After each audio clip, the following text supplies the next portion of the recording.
One of the more amazing things about Donald Trump is the ease at which he lies. They simply flow out of him so naturally and so abundantly that sometimes it's hard to keep up.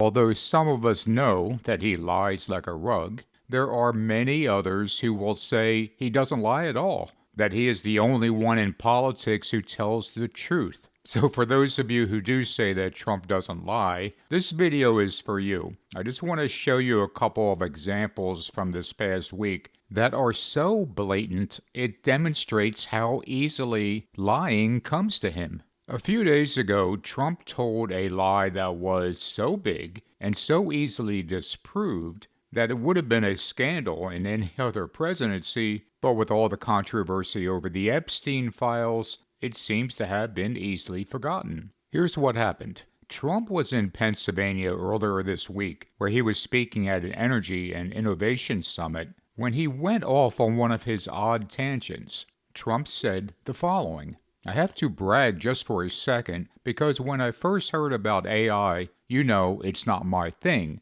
Although my uncle was at MIT, one of the great professors, 51 years, whatever, he was the longest serving professor in the history of MIT. 3 degrees in nuclear chemical and math. That's a smart man. Kaczynski was one of his students. Do you know who Kaczynski was? There's very little difference between a madman and a genius. But Kaczynski," I said, "what kind of a student was he, Uncle John?" Dr. John Trump, he said, "What kind of a student?" And he said, "Seriously good." He said he'd go around correcting everybody. But it didn't work out too well for him. Didn't work out too well, but it's interesting in life. Now that is very interesting, except Trump's little story there is a total lie. Dr. John Trump, Donald's uncle, died more than a decade before Ted Kaczynski was caught and identified as the Unabomber. This means there was no possibility of Trump asking his uncle about the Unabomber 10 years before anyone knew there was a Unabomber. But even more than that, Ted Kaczynski was never a student at MIT. Kaczynski went to the University of Michigan and to Harvard University. So Trump is actually doubling up on his lies here, perhaps in an effort to demonstrate that since his uncle was brilliant, that he, Donald, is also brilliant. After all, it's all about the genes.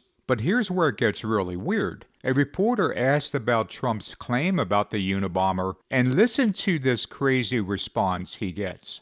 Tuesday, the president told a very detailed story about his uncle, noted scientist John Trump, and Theodore Kaczynski, the late Unabomber. He said that Dr. Trump taught Ted Kaczynski.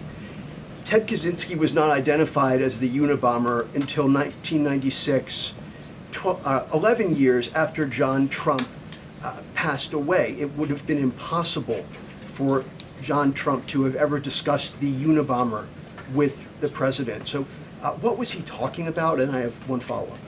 Andrew, with so many issues going on in the world, I'm a little bit surprised you would ask such a question, although I'm not sometimes coming from you, I will say, but I'm willing to give you an answer. Nevertheless, the president's uncle did, in fact, teach at MIT. He was a very intelligent professor. The president's very proud of his family. In fact, the president has a letter from his uncle on the MIT letterhead that sits in the Oval Office dining room. Maybe we'll let you see it sometime.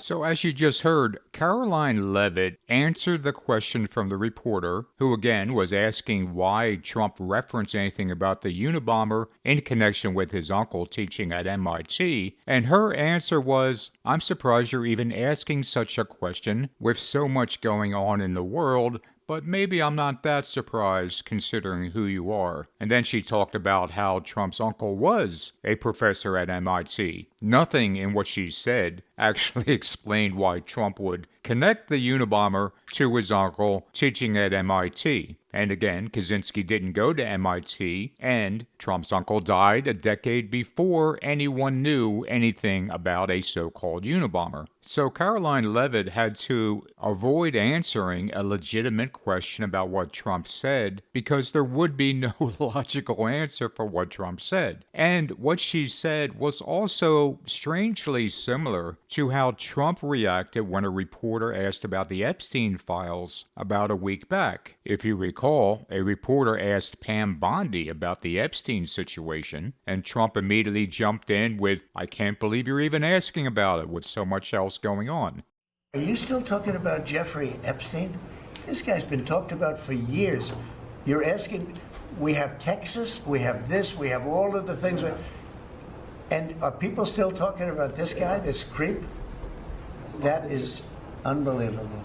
So Trump's remarks about asking his uncle about Ted Kaczynski was just a ridiculous lie, but it demonstrates how easily Trump comes up with these stories and expects other people to believe them. But Trump wasn't done telling whoppers this past week. After the Wall Street Journal ran its story about Trump sending Jeffrey Epstein a letter on his 50th birthday, which included a drawing of a naked woman along with some other text, Trump responded that it was actually a fake letter, those are not his words, nor even the way he talks, and that he does not draw pictures. Almost instantaneously, people were pointing out that not only does Trump draw pictures, that his pictures actually have been sold at auction over the years. But his lie about not drawing pictures once again demonstrates that the lies just seem to flow out of him when he opens his mouth. And the pictures that Trump drew and were sold at auctions are available online for anybody who wants to check. But yesterday, the New York Times put together a list of 7 of them, and I'll just go through these very quickly. One was of a skyscraper, which seems to mimic his signature down in the corner. And any psychologist who might look at this type of drawing with its sharp angles and squares would probably say this person has no empathy, it's very aggressive, and there's a lot of anger underneath. Another one of his images sold at auction back in 2004, which he even signed and dated. And I couldn't help but thinking that the people he is drawing here kind of look like little crosses. Just interesting. The cars are also interesting. And of course, a lot of us doodle one thing, as I do from time to time, although mine have not sold at any auction as of yet. But this reminds me of something that an elementary school kid might do. It's just very basic squares and little stick figures supposing to be people.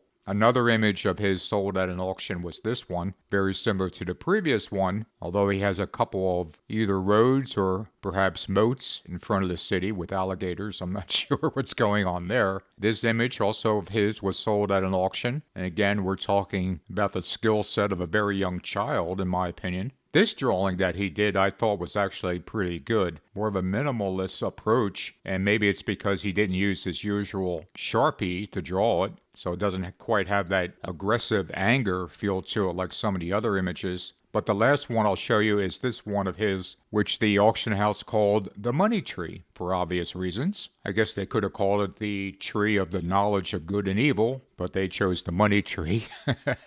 So that's it on Trump's pictures, but I just want to make this video to demonstrate how easily he lies and how quickly his lies are also forgotten. Because chances are he's not going to be asked, or the White House press secretary is not going to be asked, about his weird claim about Ted Kaczynski and his uncle and MIT again, because so much else is going on. And probably no one will ask him about his lie that he doesn't draw pictures, when there's so much evidence that he does. And they won't ask because, again, every single day something else happens with this guy. He literally exudes chaos. But these are the times we are living in, so to an extent, we have to get used to it. At least as much as we're able to. Thank you for watching this video, and I'll talk to you guys soon.